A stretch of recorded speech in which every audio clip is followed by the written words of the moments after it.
And welcome back to our next session, Innovation in Worker Safety Training. Quick housekeeping note, if this is your first session with us, if you have any questions for our presenters, you'll go ahead and use that Q&A box you have sitting there in front of you. Type your Q&A in there, and then our moderator will take a look at the questions and get them to our presenters accordingly.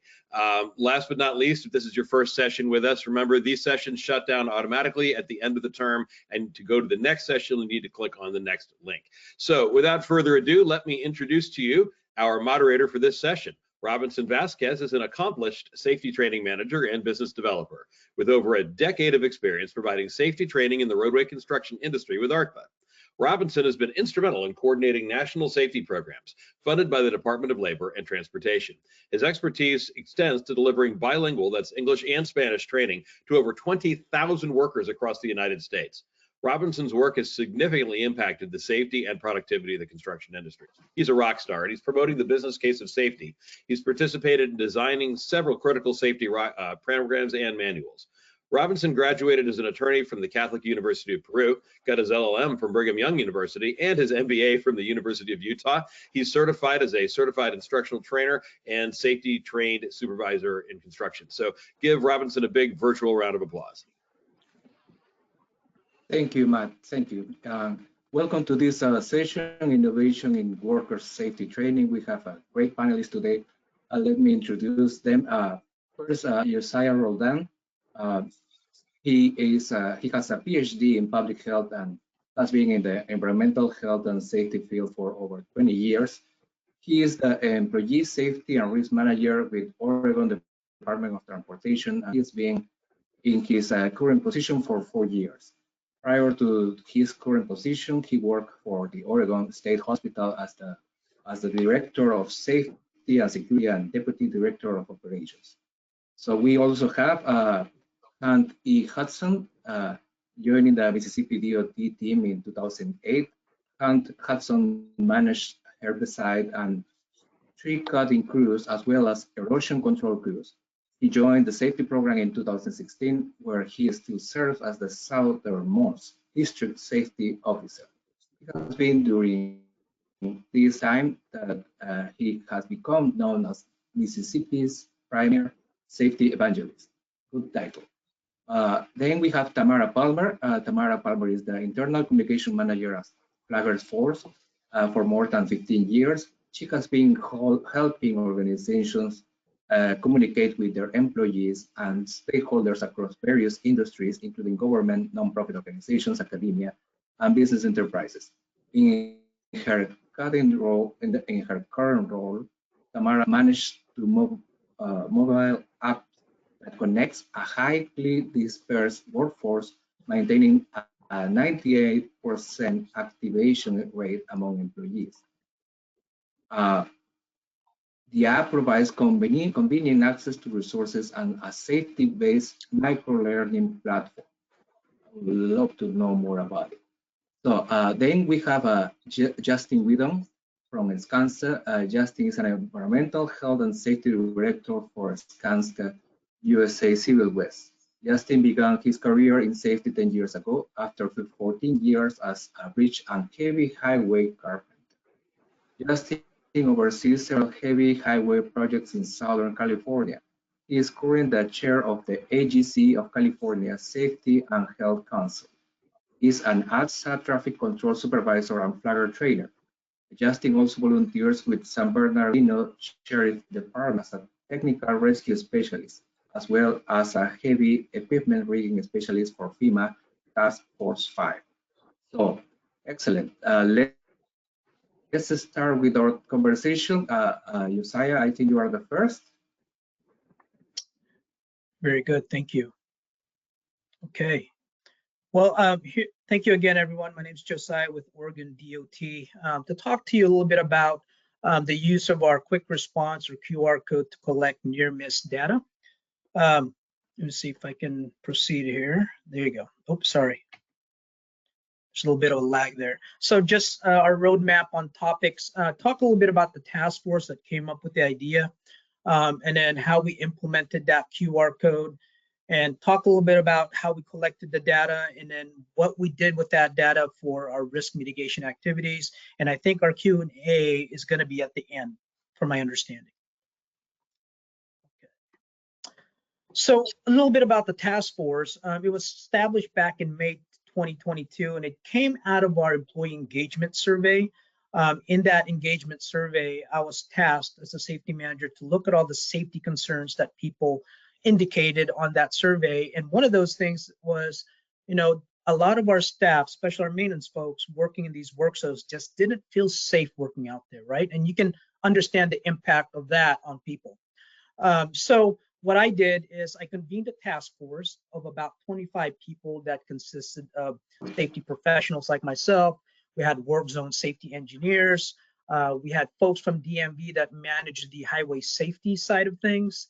And then we also had public information officers in our agency communications team. And then more importantly, we had maintenance workers that actually did the job, right? And their managers. So we want to get their perspective out there. And right away, when the task force started, we had very limited information in terms of what kind of near misses we were getting. So at the time when I started, I was fairly new to ODOT. We were still using an antiquated paper-based reporting system. And that alone by itself is going to be a barrier in getting data. So when we started looking at data, we were only getting about 5 a month that were being reported to us. So right away, we had to come up with some kind of a system, an electronic system that's going to make it, one, make it easy to report near misses, and second, it's going to be able to get us information on how often it happens, but also be able to categorize them to see exactly what is happening out there and what are they experiencing. So we implemented the QR code back in August of 2022, and we had a pretty strong agency-wide communication plan to implement this. And what we did is we got stickers with this QR code that when you click on it, it would go into a form that you can report these questions that we had. And what a lot of the maintenance folks did is they took these stickers and put it on their hard hats, they put it in all the fleet vehicles. And what happens is you can use your handheld phone, you can click on it, and it's going to take you to 9 simple questions, right? And those questions are pretty straightforward. What unit, or in this case, what crew was involved with this or experienced it? What type of work zone? Was it a long-term, short-term? What kind of work were you doing? And then we want to know when it happened, both in date and time. Where did it happen? And then also, a brief description of what happened, right, with that incident, right? A good example we would get is we had a vehicle pass a pilot car, right? So an unsafe passing event. And then also, two other questions we had is if they had a mitigation plan to prevent future occurrences, do they have a recommendation? Then also, if they wanted us to contact them afterwards to get more information, they can provide that contact information. So very quick. Typically, it would take up to, it can take up to 5 minutes, and you can very easily, input that. So this is what it looks like on the phone. If you were to use it, the actual program that we use, that the form pops up, is Smartsheets. I think some of you guys are pretty familiar with that. It's very similar to an Excel, but it just has the front of it is like a form. And this is what a good picture, a snapshot of what it would look like on a smartphone. And you can use it using a state issued or personal cell phone. So I know a lot of our folks had personal cell phones, but maintenance folks may not have a state issued one. So we make sure it's accessible that way. So if you look at in comparison, so July, we were still using the paper-based system. We got about 5 near misses reported. So the first month that we implemented this, we had 54 reported, right? So pretty significant jump. And then in September, we had 34, October 30. Now, that decrease in September and October is consistent with our operational tempo. Here in Oregon, it starts raining around, September, end of September, early October. So a lot of the work that's happening in the work zones is already discontinued or have stopped, right? So you expect a lower amount of incidents being reported. So pretty significant increase. So it was really useful in terms of gathering the data, and it was doing what our intent was from the task force.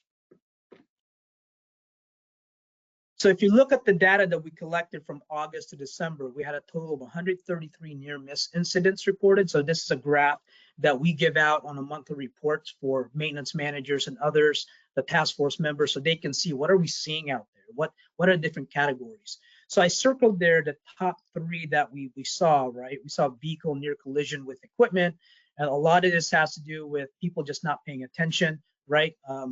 And the second one, 22% of cases were vehicles driving around AFAD or human flagger. And if we actually break this data down even further, it's a lot to do more going around the AFADs. And I'll talk a little bit more about that in the next slide. Then the third one, about 18%, is vehicle near collision with personnel. So once again, the underlying cause here is people are just driving too fast or not paying attention, and they're potentially hitting our maintenance workers out there in the work zones. So those are the top 3, and you can see some of the other categories out that we identified on our incident reporting system, or our near miss reporting system. So what did we do with that data? So right away, the task force said, well, I think we can do we can do something with AFADs. So the risk here is vehicles going around AFADs and work zones. So the task force started looking into this a little bit further. AFADs in general, we've had them in our system within ODOT for the past 10 years, but it's only been implemented out in our roadways about 6 years ago. And when we did some research, we didn't really do a good public education campaign to say, hey, expect this out in some of your work zones. We didn't do anything like that, right? So in our view, the public in general didn't have a lot of information about AFADs. Also, our DMV driver manual, this is the manual that's given out to new potential drivers. They had no information about work zones in there or AFADs. And the same thing for, in Oregon, we have third-party driver instructors. So these are folks that's not part of ODOT, but they get certified to be able to train new potential drivers. In their curriculum, they had no information about AFADs or work zones in general. So we saw some of these discrepancies that there's some areas that we can certainly correct. And the other thing too with those third-party drivers is that we learned that they would actually, when they take the student out for drives, they would actually avoid work zones. And we thought, that's actually the wrong thing to do. You want to make sure you get them through there and train them and educate them how to navigate a work zone in real life. So when they're starting to drive on their own. So those are the areas that, based on our research, that we saw that there's an opportunity. And for those folks that don't know what an AFAD is, it's an automated flagger assistant device. There's a picture there. So what did we do with that information? So right away, working with our public information officers statewide, we had a pretty extensive public awareness and education campaign. So here's a screenshot of actually using our social media to talk about AFADs. And it's pretty amazing when we did this, the number of people that actually click on theirs, and I forgot the exact term that they use, but there's interactions based on people clicking on it. So we had a very big public awareness and education campaign statewide. We revised the DMV driver manual, so we actually had pictures of work zones, right, and how to navigate, and also pictures of the AFADs with pictures. We revised the curriculum for those third-party driver instructors, and also encouraged them to make sure that they go through work zones as much as possible when doing these drivers, so they can be exposed to those AFADs or other work zone activities, so they know how to navigate it once they're driving on their own. And I think that is all I have, and I'm within my time limit, so excellent. And I'll stop there. Thank you, Josiah. So Thank you. I think Tamara is next, of course. Yes, hi. I'm Tamara Palmer with Flagger Force, and Josiah, you just mentioned a lot of things that are very relevant to the industry where I work in. I'm the communications manager with Flagger Force, and for those of you who might not be fully aware, we provide traffic control services and flaggers for across the entire eastern United States. So anytime you have utility work going on where you need to have the roadway controlled, lane closures, etc., people will hire Flagger Force to do that so that we can keep people safe and keep people moving through those work zones. We've been in business for over 20 years. And even though traffic control is our industry, we are very much heavily focused on sophisticated use of technology and mobile apps. We run our business on mobile apps. All employees download a dispatch app, a timesheet app, and a mobile communication app. And that's going to be really important, and I'll explain more in a second. We have close, if not at this point, over 2,000 employees. Most of them are the front line, working alongside utility clients, different partners. We have more than 1,000 trucks in our fleet, and we have over 500 active job sites, or really over 1,000 active work zones every single day across a 10-state footprint. So you can imagine there's a lot of interaction going on with our people. But what's unique about our industry is that our employees generally only dispatch from their homes to provide the service reach for our utility customers. Now, what's great about that flexible model is wherever our customers can go, we can go with them. And because they have a dispatch app and timesheet app and a communication app, we can allow them to be mobile and connect them to the resources that they need to perform their jobs. But there's still a lot of really unique challenges that this creates because we're never under the same roof at the same time. In fact, most of the time, our people will go to a new job location every single day. They will work with a different client and even with different coworkers. So you can imagine sometimes there can be a disconnect there. And because we really strongly encourage flagging as a career, we see this as a career path where you come in as a crew member and can quickly advance into a crew leader and advanced crew leader. And from there, the sky is the limit. You can go into training, field management, safety, even in the warehouse, etc. We really want to make sure that the career path that we provide has a great deal of training and education. So we do provide more training hours to our employees than any of our competitors. And a lot of that is going to be in person. So there are moments where we pull our people out of the field and into a local facility or an office to do in-person training. And that's great, right? Because what you have there is in those moments, you're giving people the type of traditional training that is important. Our field management and our safety staff will then follow those types of in-classroom trainings with site visits, etc. But it's still a very dangerous job. Traffic control is very dangerous. You've got cars coming at you. You have a lot of different technical manuals that are required to set up the roadway correctly. You have to keep the client safe. You have to keep the traveling public safe, even pedestrians. So how do you do that? Even with all of the hundreds of hours we put our people through, and we're very much a safety-driven company, we had an incident a couple years ago, and it revolutionized how we look at safety moving forward. It's quite a shocking incident. So I would like to just pause for a minute, and I'd like to show you what happened where a field employee was struck by a vehicle in the work zone. And if we can go ahead and play that brief video.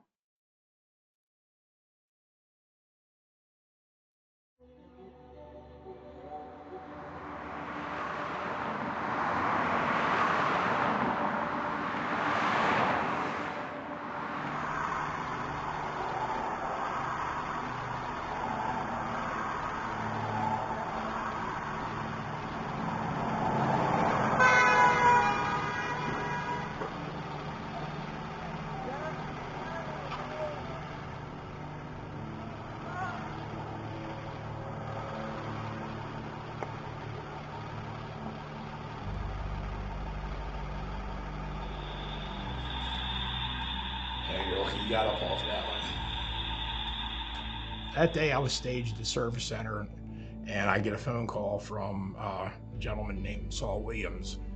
He calls me and says that my job lead out in here just got hit by a car. So I came back with Saul. I said, "You mean Derek?" And well, Saul was a little surprised that I knew who it was. And he goes, "Oh, yeah, Derek." And I said, "Well, that's my son." I saw him, and then I didn't see him.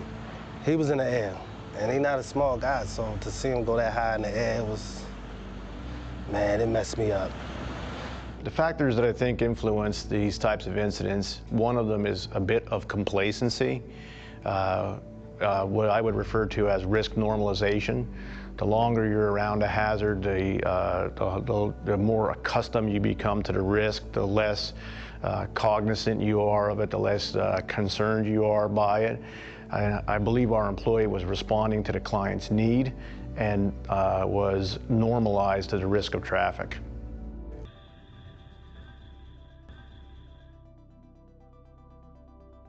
I'm doing light duty, which today I'm cleaning out a truck so it can go back out into the field with a new crew lead.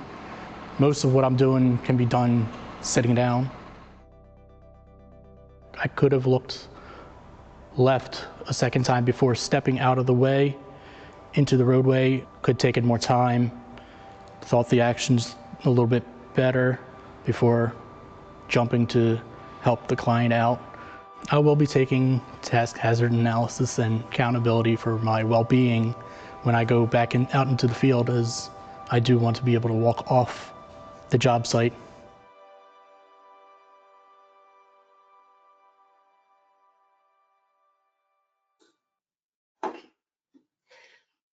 Thank you for playing the video.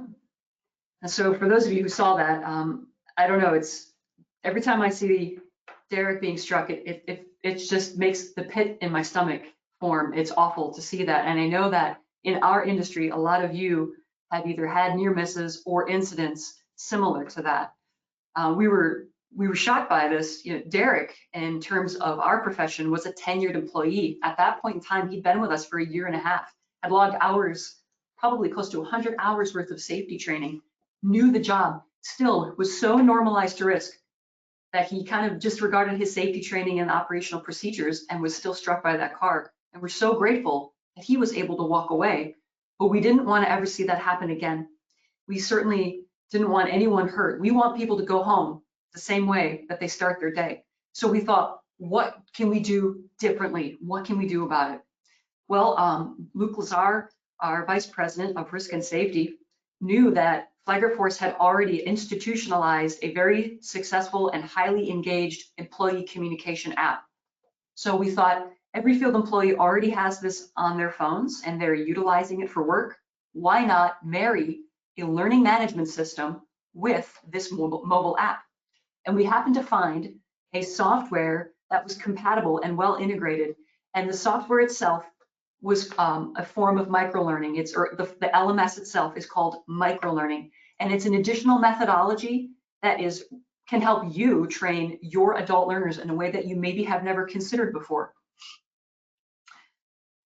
Basically, training, right? We want to make sure. Oh, I'm sorry. I'm having a hard time advancing the slide. Are we good? Ah, thank you.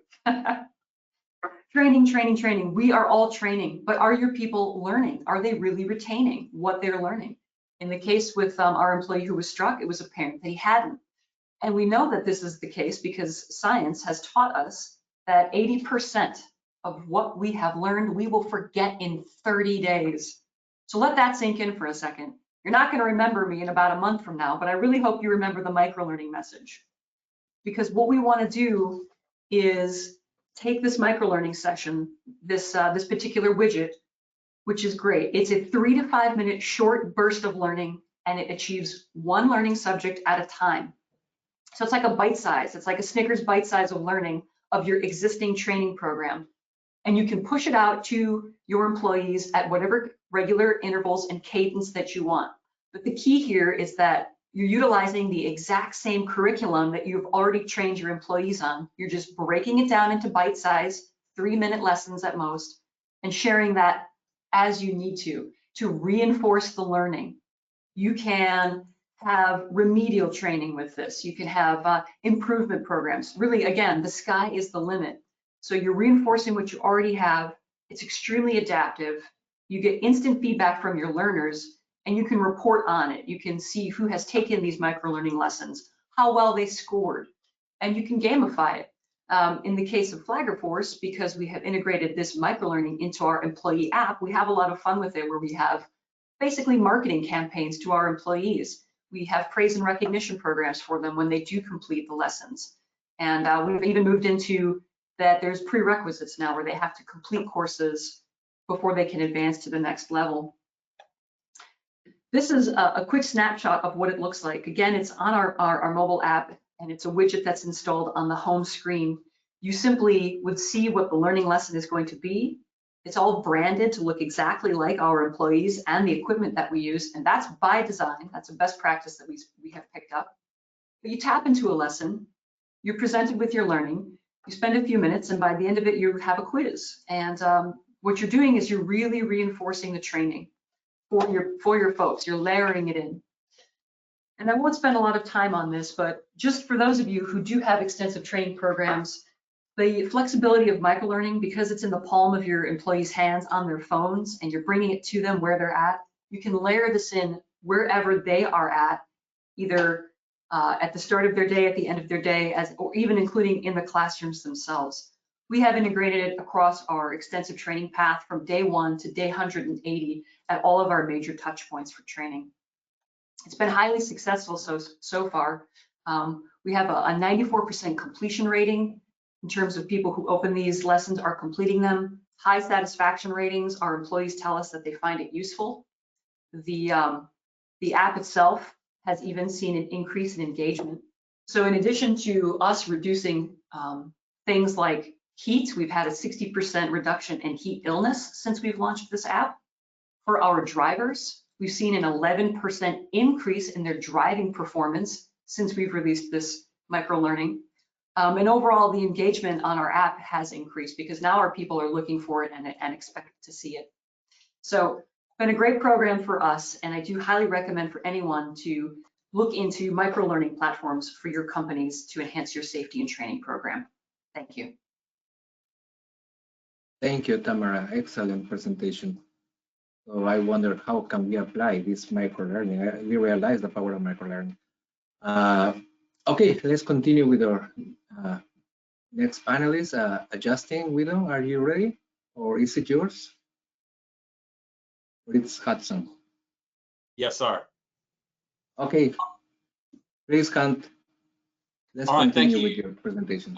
Excellent presentation, Tamara. I really appreciate that. Good concept, that microlearning. I think that has a lot of value there. All right, so something that we found here in Mississippi, in South Mississippi, that has a lot of value as well is investing in our audience. So I want to do that at this time. If I can progress this slideshow, I believe, in just a second. Oh, wrong way. All right. So I'm going to go all the way to here, and I'm going to invest what? I'm going to invest a 2-pound block of cheese in one of y'all audience members that can give me the correct answer to this. Well, this is a work zone conference, so traffic control question. And this is how we're going to play this little game. There is a questions box over there in your controls. And the first one that's going to accurately answer this traffic control question, we're going to invest your choice of a 2-pound block of cheese from Mississippi State University shipped straight to you. So if I have your attention now, we can do a drum roll. I should have my Jeopardy music playing, right? So if you are setting up a Flagler lane closure on a 55-mile-per-hour rural road, the question is, what is your tangent line spacing in feet?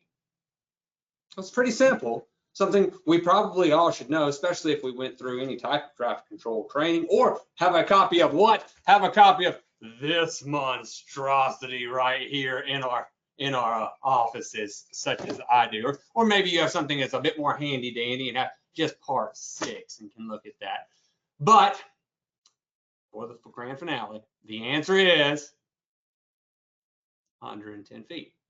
And of course, most of you already are like, oh my goodness, yes, that is a factor of speed and 2 times speed. There we go.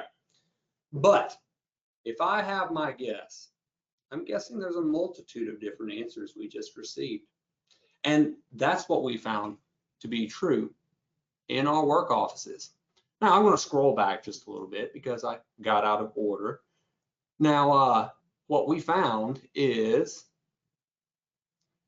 that whenever we started our comprehensive safety program back in 2016, we had this, a multitude, a plethora of problems, deficiencies, both in maintenance with our own forces as well as construction with that of the contractors. And while as we had taken this training, as probably many on this conference have, TCT, TCS, all very, very good information, thorough information. But if you're familiar with that training, that means you sashayed up to an auditorium somewhere and you spent 3 days drinking from a proverbial fire hose, probably talking about all sorts of terminology that you may or may not use in the field. And what we hoped, what we prayed, is that somehow on the Monday morning after that Thursday evening, whenever you tested, you somehow knew how to use this to apply there. And therein, y'all, we found a disconnect. We found a disconnect because those people didn't know how to apply that training. It was good training, but really, if you took that training, were you thinking about applicability, or are you thinking about that test that you know you had to pass? Why? Because your employer already paid for the hotel, they paid for the food, they paid for the curriculum, and now they expect you to do what? Come back with that TCT, TCS. So we were training to be able to test, and we did that proficiently. Unfortunately, even that was flawed. We found that most people, and this even as the upper echelon of our management, believed that that was a certification they only received once, and they were good. We didn't even know that we needed to have a refresher every 4 years to keep that certification valid. So that led to, well, reviewing these standards, becoming familiar once more with the material, creating a knowledge base, which led us to a second step. Now, we are invested in you, the audience. What we realized is we need to invest in the audience of our team members. That means our construction inspectors, our maintenance supervisors, to know how to make this look right based upon those standards they'd already learned, which meant some integrated training that was practical, real life. It meant investing this into it. Well, just like you may have got some attention, I may have got your attention by a 2-pound brick of cheese of your choice, which, by the way, we'll go ahead and ask for the winner to be announced during the question session and get your pick of flavors. But going to an interactive safety meeting, to each of these offices, field offices and locations, and whether it be with inspectors or whether it be with maintenance supervisors and their team members, going to those offices and saying, okay, this $20 bill, your safety guy is sponsoring, right up out of my pocket. All we need is 2 volunteers to give a plus minus 5% margin of error, tangent line spacing in feet, 55 mile an hour for a flagger operation. Something really practical. Why? Because quite commonly, and maybe this isn't reflective of your team members, but it certainly is of ours down here. They say, well, I gave it a windshield check. Yeah, it looked all right. But really, were we measuring anything? Really, did we know that it was right? Or just gave a superfluous, yeah, there were cones and barrels out there somewhere, y'all. So offering that $20 bill, those 2 volunteers setting them out at the approximate spacing and then pulling a tape on it. Yeah, it garnered a lot of laughs from all their team members. In fact, in the many times that we've done this, we've only actually awarded that $20 prize out of my own pocket one time to what? A surveyor, because he knew the length of his stride. Typically, it's exorbitantly under or over spaced. And it's a great time to be able to teach some other measurement techniques like skip line spacing or using an odometer. Yes, it's not quite as specific as a roll of tape, but it gives you within a certain margin of error of practicability. So that's part of coaching. So not only did we train to a standard, receive a certification, we also coached them on those common deficiencies. And I just gave one such example. There's a multitude of others depending upon what your most common deficiency is. Then rotating on to what? Well, driving back through those work zones, such as this one, going front to back of it. First, to get an idea of what deficiencies there are, because of course, if you stop for very long, there's going to be radio contact up and down that work zone. Quite quickly, those conditions will start changing to a favorable degree. And we don't want to see that. We want to see what's been displayed for all road users throughout the day. And not stopping there, coaching, partnering with that, in this case, a manager, a project manager. That means pulling up to him and saying, hey man, there's some things that concern me out here, and I'd love for you to be able to ride through, grab that copy of the MUTCD, that part 6 that you have there in your truck, and let's ride through and look to see what we can improve out here. Not a gotcha, but a partnership. Then riding to and from, finding those deficiencies, and such as, again, which obviously is abundantly clear in this, he's bodily obstructing the road as the first vehicle in the queue is approaching. He has too short a staff with a stop slow paddle, which no wonder he's not even physically holding that device if it's so short. He doesn't have enough devices in the taper, doesn't really have a taper at all, et cetera, et cetera. But there's one last component to close that loop in work zone training, and that is ultimately to hold accountable, which means after you've dog-eared his copy, not your copy of the MUTCD, and you've established where those points of improvement were, then a week, 2 weeks later, at a set time interval, you do what? You ride through that thing again, front to back, all the way. Yeah, it's time consuming, but y'all, these are deficiencies that I've photographed myself, that we've had problems with, the very reason that necessitated a personal touch, personal approach to resolving these critical deficiencies. Why? Because, well, we have to invest in that. We want to have a desirable, a beneficial outcome. It's going to be reflective of the effort that we put into it, and quite frankly, the man hours that we have done so. So, what is, for the purposes of the Mississippi DOT, closed loop work zone training? That is training to a standard, create a knowledge base, and receive credentials. Second step is developing the knowledge base through those interactive safety meeting activities that simulate real world conditions. You can generate a lot of extra interest if you offer something to them to prick their curiosity, make it a competition. And let's face it, if you're invested in something, there is no doubt amongst your audience as to where your values lie. Because what we value, we will make provision for. If it's traffic control, it will be reflective of your time and your efforts. Now, if I'm speaking to somebody who is a project engineer, district engineer, or any type part of the management team, your investment might mean at that staff meeting saying, hey, look, y'all, if you have a traffic control provider that's not giving the service that's compliant to the MUTCD, then shut them down, get them out the road till they pay attention to that, till they put value in that. And if they have anything to say, tell them to call me, because I'm going to back you up 100%. Just like my $20 was my investment into that safety spiel, that can very well be the necessary investment into yours. Because if management doesn't value these things, I will be unable to create this closed loop system, and you will be unable to as well. Then the third, coach when doing field reviews of active projects, view and reference their MUTCD copy. If they don't have one, dog-ear your copy and give it to them upon leaving. So that way, everyone knows it's not your whim. It is not your way. It is the right way, according to the federal regulation.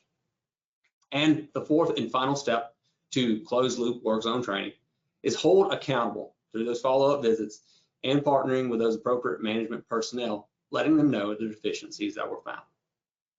And that is closed loop work zone training. We have found a lot of value in this, and we have found that we had some deficiencies. Maybe you'll have an opportunity now to be challenged to see if yours is open loop. And what I mean by that is you did the training, you're hoping and praying it's right out there in the field. Or maybe it's time for us all to examine our work zones a little bit closer and make sure that we have a closed loop and are holding accountable to process and having desirable results. Thank you. Thank you, Hunt. Excellent presentation too. So Justin, it's your turn.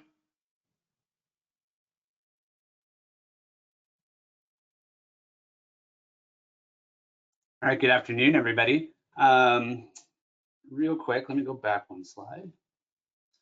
So I'm going to talk about our work zone protection guidelines, and this might be a little bit counterintuitive as a training thing because that's not how it started out.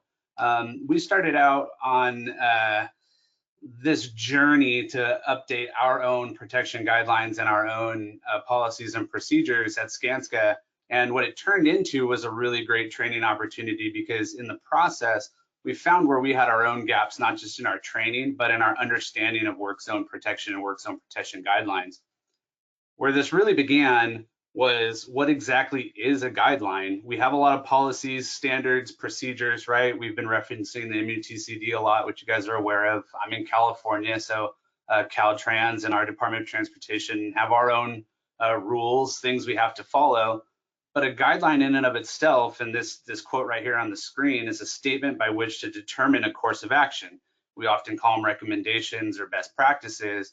And I felt like that's what we were missing.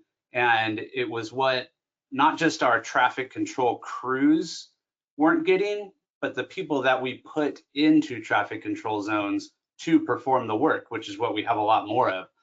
They don't get the same training that our flaggers and our traffic control guys do. So we really needed to generate something that we could use as a training tool and as a guideline for them to do that work safely in those traffic zones because they're just as exposed to the risk as our traffic control employees are. So I know I'm preaching to the choir here, but a big part of this was building awareness around it, right? So when we put this MOT group together to start developing these guidelines, we really had to say why. We're getting into this because what we do is dangerous and it's consistently becoming more dangerous. So statistically, this is something that we felt like we need to take the time and energy and put into this for our employees and for our work crews. We know that how dangerous highways are, and we know that it's often a risk that we can't eliminate, plain and simple. I don't have control over all the cars on the road and what they did that night or on their way to do that night or what condition they're in to be driving. And that's just the fact of life. So by developing these guidelines, we've generated a way to teach our employees, traffic control and workers alike, to be aware of those situations and give them some tools, some best practices to put themselves in the best possible position to be safe on a job site. We do a lot of heavy highway work in Southern California. This is just a small sample of the jobs we have all over some of the busiest, dangerous highways, not just in Southern California, but in the entire country. And we're putting people, thousands of employees in positions next to these roads where we're performing traffic control almost every single night. So these slides here are just some examples of where we have work going and what these freeways look like. Very, very, very high risk work. So a little bit about the guidelines themselves. So I do want to say again, this is almost an unintended positive consequence of putting these guidelines together, the training aspect of it. But developing these guidelines in and of itself, I think was the most potent part of this process.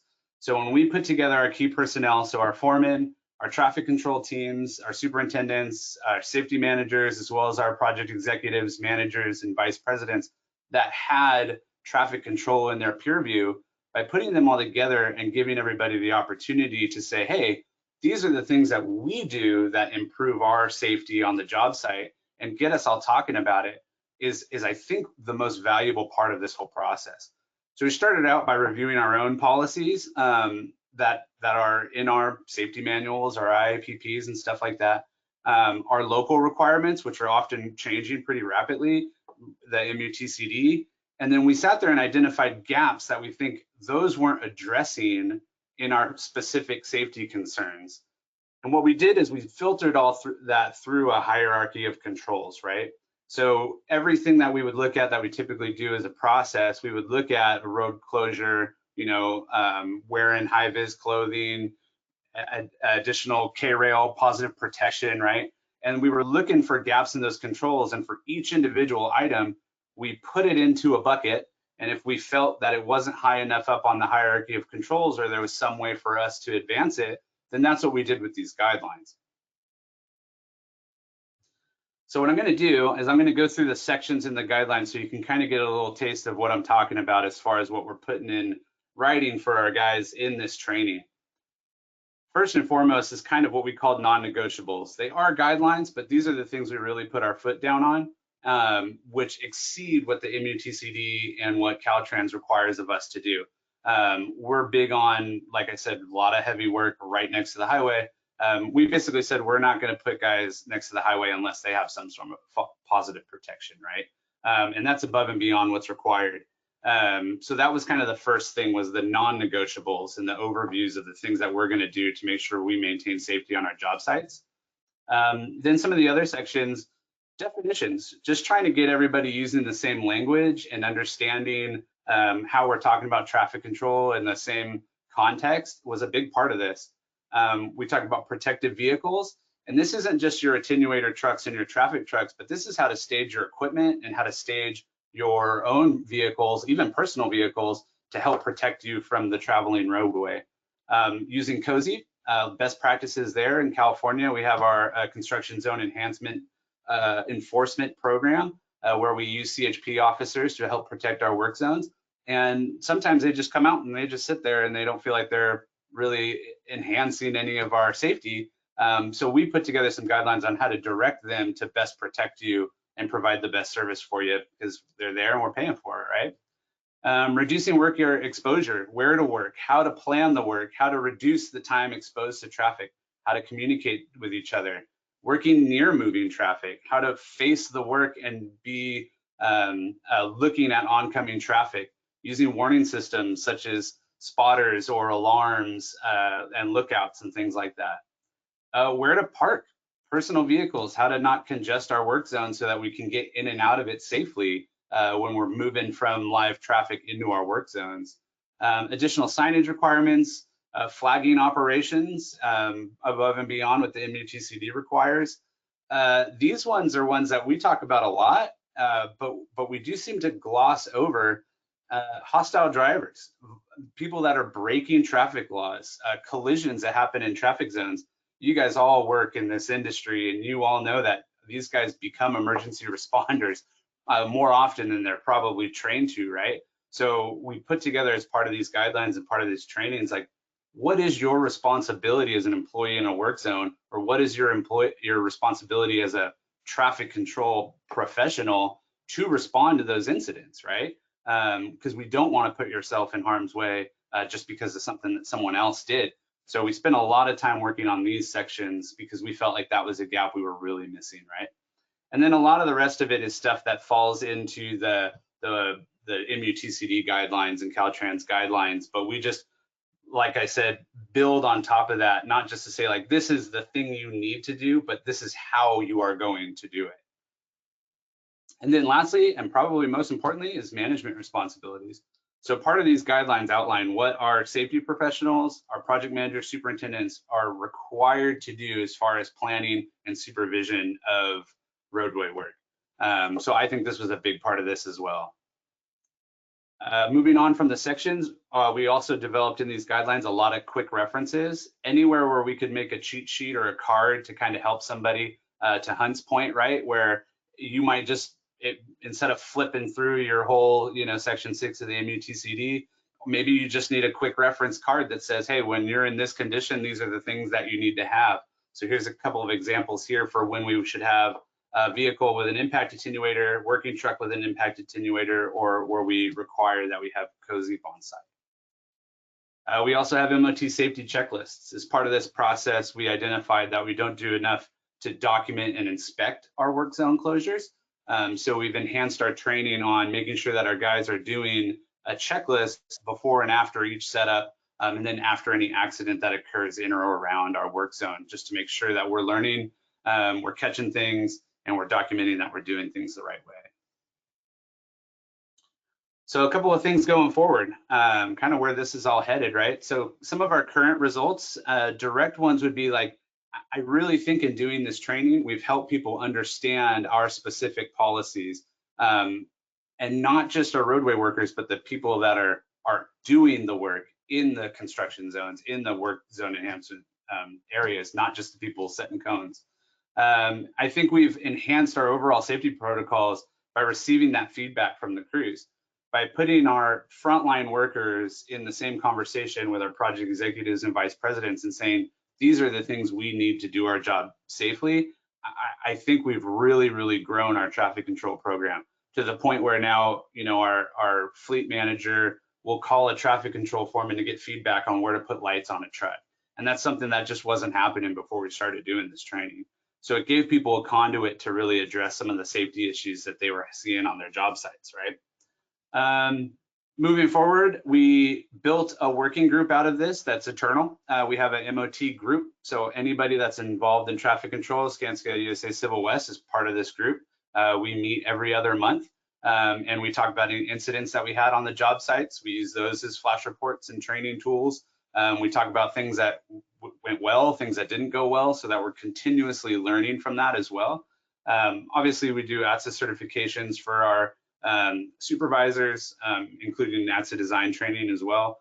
And then we integrate it into our other systems. So we use a lot of technology these days, and integrating these checklists and these quick references and these guidelines into the programs that our employees already have is a big part of improving this as well. My contact info is on the board, and you guys have contact info from the presenter bios. If anybody would like to get a copy of our work zone protection guidelines, it's only 10-12 pages long. Just send me a message, text or email, and I'd be glad to share that with you. Excellent presentation, Justin. Thank you so much, and thank you everybody for your participation. As an instructor too, I feel that we really are providing good information to empower our workers to talk with our supervisors, engineers, with the same language and make the case about safety. So it's very important that our workers participate in this conversation, and we are giving them the tools to do it. Thank you so much. Brad, do you have some questions there? Because I don't have access.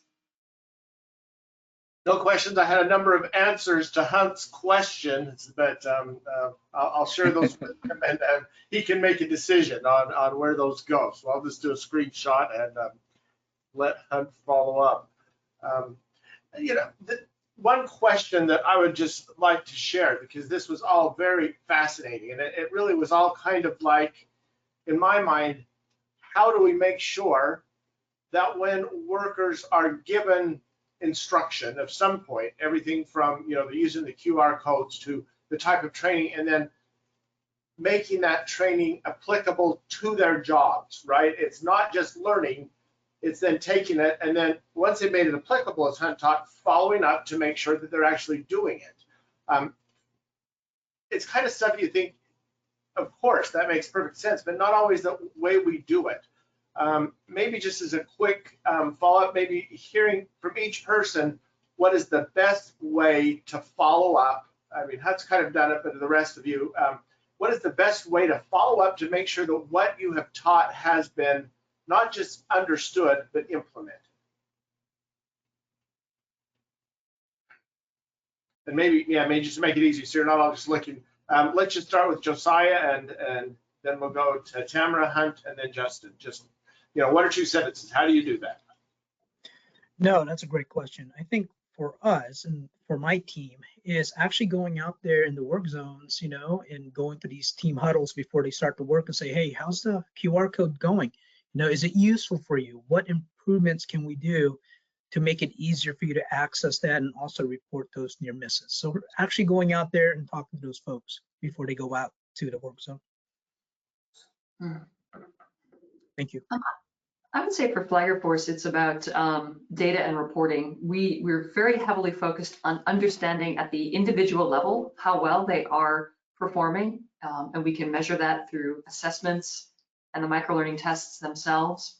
But then we like to take it one step further and understand how their human performance is impacting our return on investment, how we are actually saving money as a company, or perhaps making money as a company. So we're taking the measurements that we derive from our tests and our microlearning it, and we are tying it into vehicle damage, vehicle cost assessments. We're looking at how we are improving our insurance costs as well. So it's kind of directly tied to revenue. We're trying to get individual and go aggregate, and that is how we're understanding performance and compliance. For us, it's all about instructing, coaching, then partnering. And we hold partners accountable and expect to be held accountable ourselves. For me, I think it might sound like a bit of an oversimplification, but having that checklist, having something that we document when we go back out and inspect these things, we can use that MOT checklist, like I said, post-accident, as well as just a field inspection form. And having a quick reference to just kind of help you remember the things you need to be looking at when you're doing those things and document it and share it with your team can make a really big difference. Thank you. Back to you, Matt. All right, and thank you all very, very much. That was a fantastic session. I personally gained a lot out of it. We're going to go ahead and stop now, though, and we'll be back in just a few minutes with our next session. So go back to that link hub that you've seen, and let's get ready for our next session. Thanks. Thanks, everyone. Thank you, guys. Thank you.